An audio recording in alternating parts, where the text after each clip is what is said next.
আমি ডিবি কার্যালয় I was treated like a football.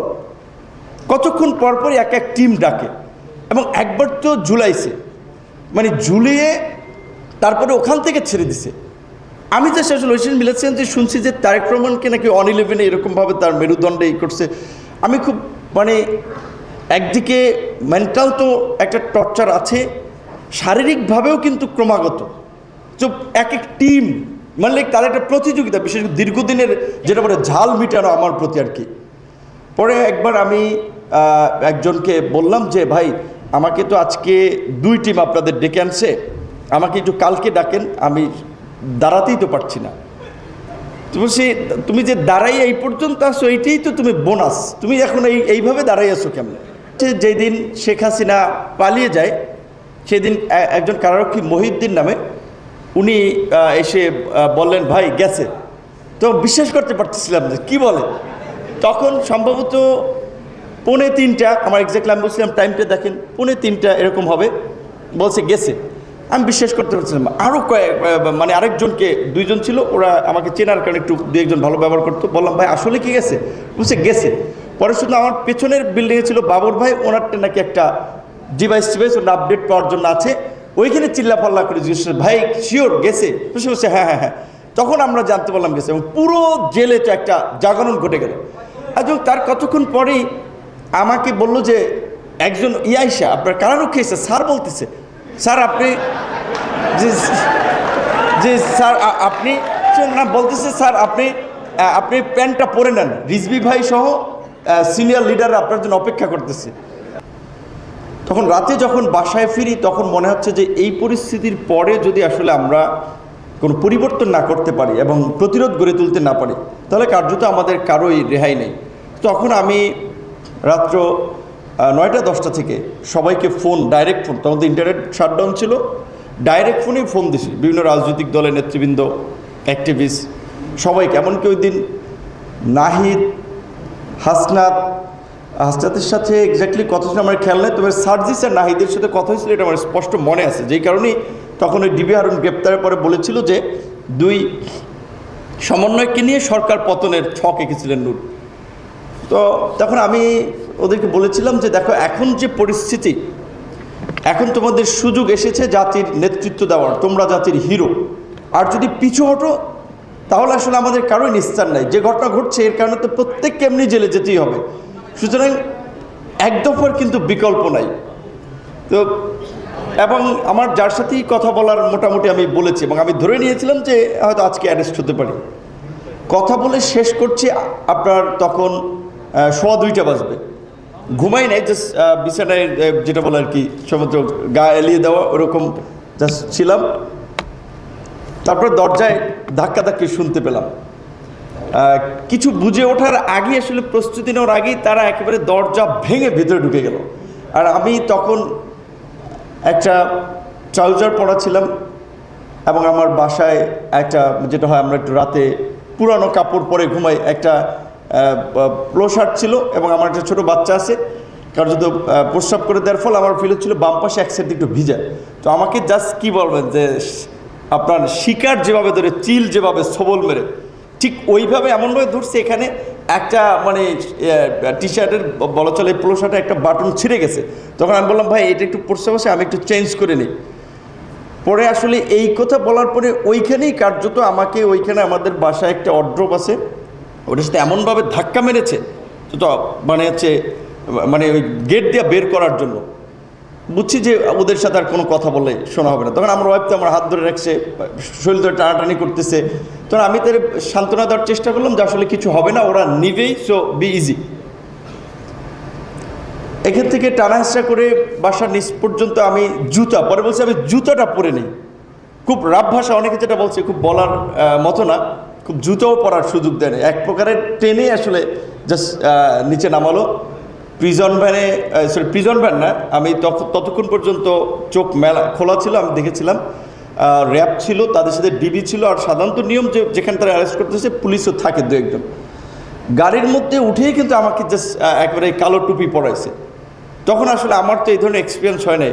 তখন আমি ভেবেই নিয়েছিলাম যে এমনি এই ধরনের পরিস্থিতি বিভিন্ন জায়গায় বিল্ডিংয়ের ছাদ থেকে গুলি লেগে মানুষ মরছে, সো বোধহয় আজকে হয়তো শেষ দিন, হয়তো দেখা যায় ওরা গুলি টুলি করে মেরে বলবে যে মারা গেছে কোনোভাবে, কারণ ওই সময় তো টেলিভিশন পত্র পত্রিকায় তারা যেভাবে বয়ান বা ন্যারেটিভ দিবে ওইভাবে তারা লিখবে। আমি তখন আপনার আসলে কার্যত যেটা মুসলমান হিসেবে আমরা দোয়া দুরূদ পড়তেছিলাম, আল্লাহর কাছে ক্ষমা চাইতেছিলাম যে বোধহয় এটাই লাস্ট দিন। কতক্ষণ পরে গাড়ি স্টার্ট করলো, খুব হাই মিউজিক, আমি জানি না, অর্থাৎ পরে আমি বুঝতে পারছিলাম যে আমাকে কোথায় নিয়ে যাওয়া হচ্ছে। মানুষের সেন্সে অনেক ক্ষেত্রে ধরেন একটা পরিচিত জায়গা দিয়ে আমাকে যদি হাতিরঝিল কিংবা গুলশান কিংবা ধানমন্ডির দিকে নিয়ে যায়, অনেক এলাকা আমরা ওই এলাকার গাড়ির হর্ন, সাউন্ড, বিভিন্ন প্রেক্ষাপট, নীরবতা, এগুলো দেখে আমরা ট্রেস করতে পারবো যে হয়তো আমি এই এলাকায় আছি। এই কারণে বোধহয় খুব হাই মিউজিক দিচ্ছে, কারণ না হলে তো মিউজিক দেওয়ার কথা না। তারপরে রাতে যেখানে নিয়ে গেল ওই চোখ বাঁধাই অবস্থায়, এবং আপনার ওই যেই আয়নাঘরের যে চিত্রটা দেখালো, ঠিক আসলে এরকম সাইজেরই ঘর, পাশে এক কোনায় বাথরুমের ব্যবস্থা আছে। আমার তো ওইখানে যে হ্যান্ডকাপ পড়েছে, যে হ্যান্ডকাপ সহ চোখ বাঁধা ওই অবস্থায় আসলে আমি রাত্রে আপনার নিচে। তারপরে কখন যে দিন হয়েছে আর কখন যে রাত হয়েছে সেটা কিছু জানি না, কিন্তু নেওয়ার পরেই আমাকে ওই জিজ্ঞাসাবাদের জন্য চেয়ারে, এটা তো থানায় না, কিন্তু এটা ওই যে নিয়েছে কোথায় নিয়েছে আমি জানি না, ওইখানে খুব উচ্চ শব্দে আসলে অলওয়েজ আমার মনে হতো লাইক মেশিন চলতো, যেন বাইরের কোনো কিছু সম্পর্কে টের না পাওয়া যায়। তো ওইখানেই তারা পরে হ্যান্ডকাপ খুলে দিল, বলল যে ভাত দিয়েছিল একটু, সাথে একটু ভর্তা, একটা ডিম ভাজি, যে একটু খাও। একটা লোক ছিল আসলে, ওই লোকটা ভালো, উনি বোধহয় ঢাকা ইউনিভার্সিটি, আমার মনে হচ্ছিল ওনার কথাবার্তাতে, উনি বলতেছিল যে নূর খা ভাই, কিছু করার নাই, এ কপালে লেখা আছে, খাইতে হবে, না খাইলে মরবি। তো এইটা একটা মানে কি বলবেন, আপনার সম্পর্কের জোর থেকে এরকম কথা বলা। তো তখন আমি মনে করছি এই লোকটা একটু ভালো, উনি খাবার টাবার দিয়ে যায়। আমি তখন 2 দিনের মতো ছিলাম, একটু বোঝার চেষ্টা করছিলাম, ভাই আপনারা কি জোর করে নিয়ে আসছে এবং এই কাজে ব্যবহার করতেছে, নাকি আপনি উইলিংলি করতেছেন?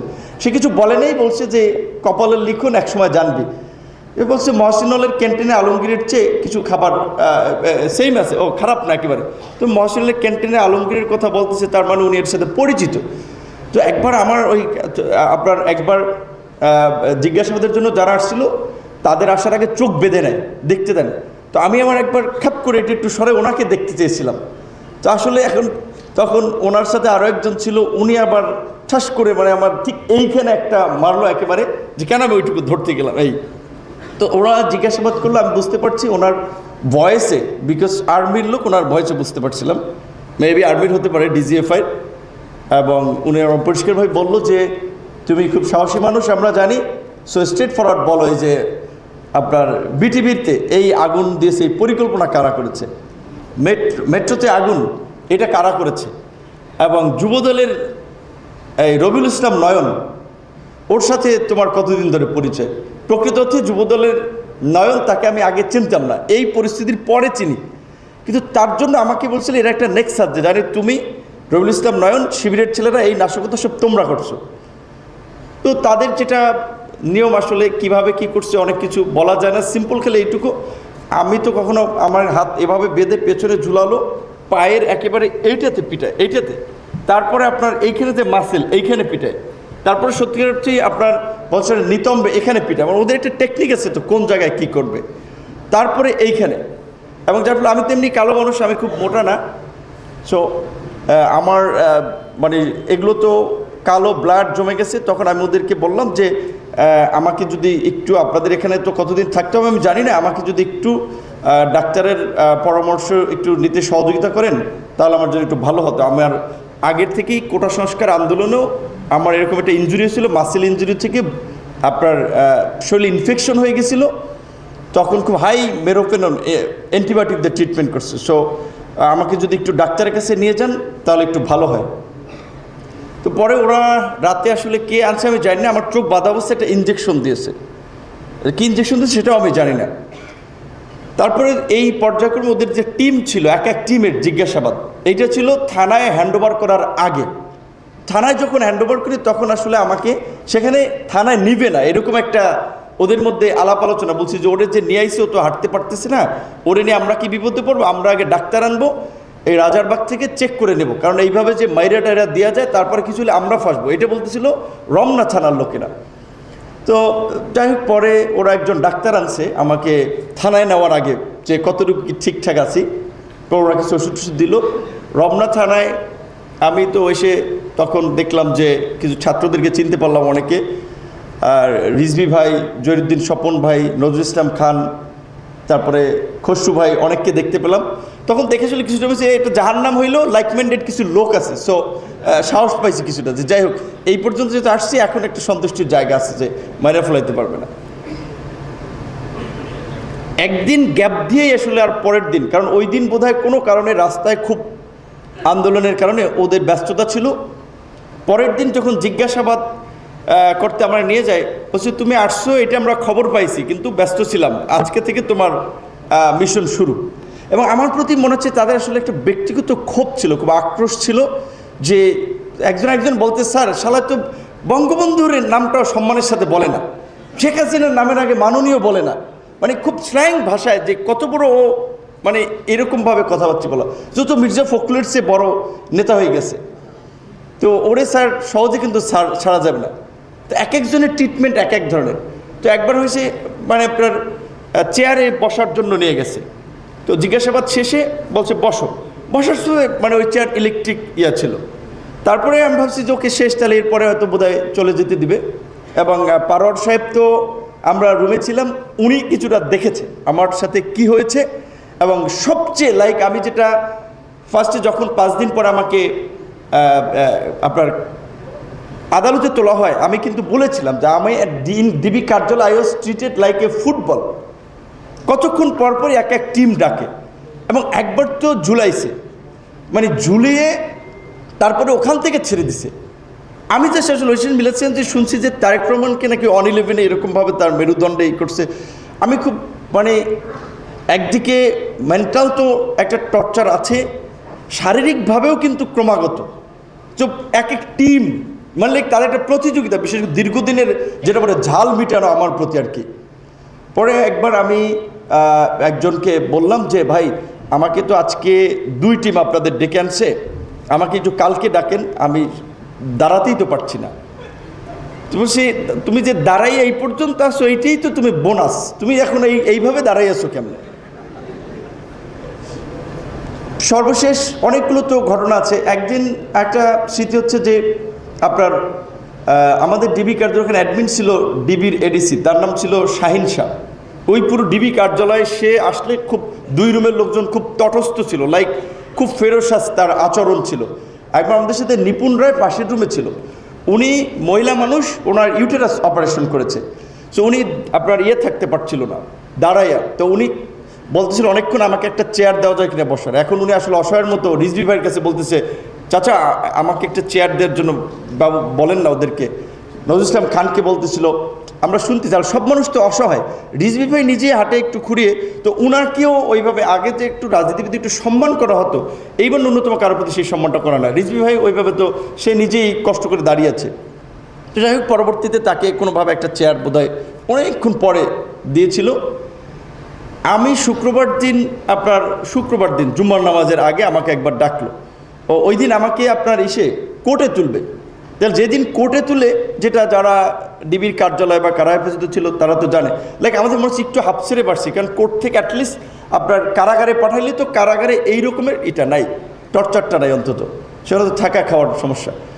ওইখানে গেলাম শুক্রবার দিন নামাজের, আমি দেখতেছিলাম এডিসি শাহিন শাহ তার সাথে একজন প্রস্তুতি নিয়ে নামাজ পড়ার জন্য আসছে, পাঞ্জাবি পড়া। আমার কাছে মনে হচ্ছে যতটুকু ব্লু কিংবা নেভি ব্লু এরকম একটা পাঞ্জাবি পড়া, আমার মতোই চিকন চাকন, বেশ হেলদি না, এক অফিসার। সো আমি দাঁড়াইছিলাম, শাহিন শাহ যে অ্যাডমিন, উনি কথাবার্তা বলতেছিল। পরে সে বলতেছিল কে মানে বাঞ্চদ এখন এইভাবে দাঁড়াইছে কীভাবে, এইভাবে বলতেছিল যে ওরে তাহলে কী করলে এত, ওরা নাকি আজকে কোর্টে তুলবা। এইটা বলে ওদের প্রত্যেকের হাতে আপনার ওই যে মোটা যে লাঠি থাকে, পাশে লাঠি ছিল। মানে মনে করেন এটা কী বলবেন যে তার একটা ছিল। সে তখন আমার তো হ্যান্ডকাপ হাতে, ওদের সে হ্যান্ডকাপ পিটানি শুরু করলো একধাপ। এটা যেদিন কোর্টে তুলবে সেই দিন। পরে আমি তখন কোর্টে তোলার পরে আমি তো বলছি যে বিচারক ছিল, ওনাকে বলছি যে আপনি আমার টি শার্টটা আমি খুলে দেখাচ্ছি, আপনি দেখেন আমার গায়ে তো কালো দাগ পড়ে রয়েছে, আমাকে ট্রিটমেন্ট না করলে তো পচন ধরবে, আমাকে অ্যাটলিস্ট ট্রিটমেন্ট দেন, তারপরে রিমান্ড দেন। আমাকে তো সেকেন্ড ধাপে আবার আপনার রিমান্ড দিল। এই আপনার কারাগারে যাওয়ার পর ওইখানে শুনেছি যে উনি কারাগারের যে আপনার জেল সুপার, উনি ঢাকা ইউনিভার্সিটির ছাত্র, কাজে একটু সিম্পাথি তো পাবো। আমি ডাকসুর বিপি ছিলাম, 28 বছর পরে অন্তত একটা ভালো রুমে থাকতে দেবে, এইটুকু তো ব্যবস্থা করবে। আক্তারের কথা বলেছে, আমাদেরকে ফাঁসির সেল, ফাঁসির আসামিদের যে সেল, ওইটা আপনার পরিত্যক্ত ছিল এক প্রকারের, সেইখানে আমাদেরকে আসলে রেখেছিল। রুমগুলো আগে ব্যবহার হয় নাই তো, ময়লা, তারপরে গন্ধ, ওর মধ্যেই রেখেছিল। আবার প্রথম দিন ছিলাম নিচে, এখন নিচে এত গন্ধ, আমি তো আসলে লাইক দম বন্ধ হয়ে মারা যাচ্ছিলাম মনে হয়। এবং রাতে হঠাৎ করে শ্বাসকষ্ট দেখা এলো, পরে হসপিটালে নিয়েছে ওরা। সকালবেলা আমি ওনাকে খবর পাঠাইলাম যে ওনাকে যদি একটু দেখা করে বললেন, ওনাকে আমি একটু ঢাকা বিশ্ববিদ্যালয়ের ছাত্র ছিলাম, ওনার সাথে একটু কথা বলতে, উনি তো তার দায়িত্বে। তো ওই কয়েকদিন আসে নেই, পরে খবর পাঠাইলাম যে একটু আমার রুমটা যদি 2 তলায় দিতে পারে সেটা দিয়েন। এবং আরেকটা আমার সাথে জেলখানায় একটা মানসিক টর্চার ছিল, জেলের আসামি আপনারা যারা কারা বন্দি থাকে তাদেরকে একটা সময়ের জন্য হাঁটতে সময় দেয় একটু, সকালে এবং বিকেলে। সবাইকে যখন ছেড়ে দিত আমাকে তখন আটকে রাখতো, যে হ্যাঁ অনেককে, বিশেষ করে আন্দোলনের কিছু নেতৃবৃন্দকে বা আন্দোলনকারী যাদেরকে গ্রেপ্তার, এদের সাথে এই বিহেভটা করতো। তো আমি একটু কথা বলবো, কারণ কথা বলবো যেন কথা বলতে না বলতে, এটা একটা মানসিক টর্চার। সবাইকে ছেড়ে দিচ্ছে, যারা একটু বেডের হচ্ছে কথা বলতেছে, আমি বের হতে পারছি না। আবার যখন আমাকে ছেড়ে দিচ্ছে একা একা কোনো রুমের সামনে গিয়ে কথা বলবো, সিসিটিভির ক্যামেরা আছে, যে লাইক তাহলে তো আরও পানিশমেন্ট পড়বে। তো ইন্টারেস্টিং বিষয় হচ্ছে, যেই দিন শেখ হাসিনা পালিয়ে যায় সেদিন একজন কারারক্ষী মহিউদ্দিন নামে, উনি এসে বললেন ভাই গেছে। তো বিশ্বাস করতে পারতেছিলাম যে কী বলে। তখন সম্ভবত 2:45, আমার এক্স্যাক্টলি আমি বলছিলাম টাইমটা দেখেন, 2:45 এরকম হবে, বলছে গেছে। আমি বিশ্বাস করতে পারছিলাম। আরও মানে আরেকজনকে, 2 জন ছিল, ওরা আমাকে চেনার কারণে একটু 2-1 ভালো ব্যবহার করতো, বললাম ভাই আসলে কি গেছে? বলছে গেছে। পরে শুধু আমার পেছনের বিল্ডিংয়ে ছিল বাবুর ভাই, ওনারটা নাকি একটা ডিভাইস ওনার আপডেট পাওয়ার জন্য আছে, ওইখানে চিল্লাপাল্লা করে জিজ্ঞেস ভাই শিওর গেছে? বলছে হ্যাঁ হ্যাঁ হ্যাঁ। তখন আমরা জানতে পারলাম গেছে, এবং পুরো জেলে তো একটা জাগরণ ঘটে গেল। এবং তার কতক্ষণ পরেই আমাকে বললো যে একজন ইয়াইসা, আপনার কারারক্ষী এসে স্যার বলতেছে, স্যার আপনি যে স্যার আপনি না বলতেছে, স্যার আপনি প্যান্টটা পরে নেন, রিজভি ভাই সহ সিনিয়র লিডার আপনার জন্য অপেক্ষা করতেছে। সে বলে কি, এতক্ষণ কাউরে ডাইকেও পাই না, স্যার বলছে রিজভি ভাই সহ সবাই অপেক্ষা করতেছে। আমি ওর তাড়াতাড়ি প্যান্ট পরে গেলাম। তখন আমাদের ওই জেলারের রুমে ওখানে অনেকগুলো টেলিফোন আমাদেরকে দিল, 8-10টা টেলিফোন, সবাইকে বাসায় যোগাযোগ করার জন্য। সো এটা হচ্ছে দেখেন বাংলাদেশের বাস্তবতা, যে কয়েক ঘন্টা না, 1 আওয়ার আগেও যারা মানে অনেকে একটু সুখ দুঃখের কথা বলার জন্য যদি একজন ডাকতাম, ভাই একটু রুমের সামনে আসেন, কী অবস্থা বাইরের, কেউ কাছেও আসতো না।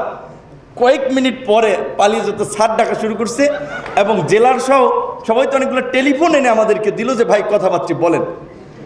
তো যাই হোক, আজকের এই আলোচনার আয়োজকদেরকে ধন্যবাদ জানাই। এবং আমি এখান থেকে শুধু একটা কথা বলবো, আমাদের লাইফে যা ঘটে গেছে সেটা তো আমরা চাইলেই ব্যাক পাবো না। এবং আমি কিন্তু এখনও ইয়ং মানুষ, কিন্তু এখন অনেকক্ষণ বেশি বসে থাকতে পারি না, কারণ আমি তো ছাত্রলীগেরও ক্যাম্পাসে অনেকবার হামলার শিকার হয়েছি। তারপর লাস্টে যে ধরনের টর্চারের মধ্যে দিয়ে গেছি, শুধু একটা কথা বলি, জাস্ট এইটুকু বলা উচিত না, তারপর বলে আপনাদের এই বর্বরতাটা দেখানোর জন্য যে ভাই প্লিজ প্লিজ প্লিজ ভাই একটু শেষ করে, আরও অনেকে কথা বলবে, আরও অনেকে একটু। সো শেষে একটা ছেলেকে, ইয়ং ছেলে, মিডল এজ, তাকে একেবারে ন্যাকেট করে তাকে টর্চার করতেছে, আর আমাকে জাস্ট দেখানোর জন্য যে এরকম কিন্তু অনেকের সাথে হয়। এখন তুমি চিন্তা করো ভাই, আমাদের যে সমস্ত বিষয়, এগুলো যদি তুমি সহজে বলো, এবং তোমরা বলো যে তারেক রহমান তোমাদেরকে এই ইনস্ট্রাকশন দিয়েছে, ছাত্রদল আর শিবিরের ছেলেরা, বিএনপি জামাতের লোকেরা এই অগ্নিসংযোগ করছে, তুমি এটা করবা, আমরা ব্রিফ করবো, সেখানে বলবা তোমার মামলা ডিসমিস করার ব্যবস্থা করে দেবো, নাহলে সব মামলায় তোরে আসামি করবো, জিন্দিগিতে বাইরে যেতে পারবি না, শেখ হাসিনা যতদিন আছে। তো এখন এই রকমের মানে একটা পরিস্থিতিতেও কিন্তু আমরা কম্প্রোমাইজ করি নেই, একেবারে ফুল জীবনের ঝুঁকি নিয়ে। কারণ যখন 1 আগস্ট আমাকে কিছু সাংবাদিকরা বলছিল, ভাই আন্দোলন তো ঝিমিয়ে পড়তেছে, কিছু বলেন। তখনই কিন্তু একটা ঝুঁকি নিয়ে বলছেন যে 90% পতন হয়েছে আর 10% ধাক্কা চলেছে, এই মানুষকে একটু জাগ্রত করার জন্য। তো আমরা চাই না, আমরা জাস্ট একটা কথা যে আমরা চাই না ওই বাংলাদেশ আর ফিরে আসুক। আমাদের একজন মাদ্রাসার শিক্ষার্থী ভাই বলেছে, না থানায় তাকে যুবলীগের ছেলেরা গিয়ে মেরেছে। তো আমরা চাই না আবার এখন আমাদের সরকার, আমরা কাউকে গিয়ে থানায় মারবো, কিংবা পরবর্তীতে পলিটিক্যাল সরকার হবে, পুলিশ আবার কারো পলিটিক্যাল ওয়েপন হবে। যেটা এরশাদের সময় দেখেন পুলিশকে এরশাদের পেটোয়া বাহিনী বলতো, খালেদা জিয়ার সময় খালেদা জিয়ার পেটোয়া বাহিনী বলতো, আওয়ামী লীগের সময় আওয়ামী লীগের পেটোয়া বাহিনী বলতো। এখন এই পুলিশ কিংবা প্রশাসনের যে ক্যারেক্টার, কর্মপদ্ধতির এইখানে কিন্তু খুব বেশি পরিবর্তন হয় নাই। তো আমার খুব ভয় হয় যে বোধহয় যাই বলেন সামনে বোধহয় আমরা কিছু পরিবর্তন তো লক্ষ্য করব, কিন্তু এই প্র্যাকটিসটা বোধহয় পুরোপুরি বিলুপ্ত হচ্ছে না। তো অন্তর্বর্তীকালীন সরকারকে ঘিরে আমাদের খুব আশা ছিল এই মৌলিক জায়গাটাতে রাষ্ট্র ব্যবস্থা অন্তত পরিবর্তন আসবে। আমাদের আছে তাদের প্রতি এটাই আহ্বান। আমরা ভবিষ্যতে কি এমপি মন্ত্রী হই না অ্যাক্টিভিস্ট হিসেবে থাকি সেটা ম্যাটার না, আমরা একটা নিরাপদ রাষ্ট্র এবং সমাজ ব্যবস্থা চাই যেখানে প্রত্যেক নাগরিক তাদের মর্যাদা এবং অধিকার নিয়ে বাস করবে। সেইটুকু অন্তত আপনারা এই সময়ের মধ্যে যতটুকু পারেন আমাদেরকে নিশ্চিত করবেন, এইটাই আপনাদের প্রতি প্রত্যাশা। ধন্যবাদ।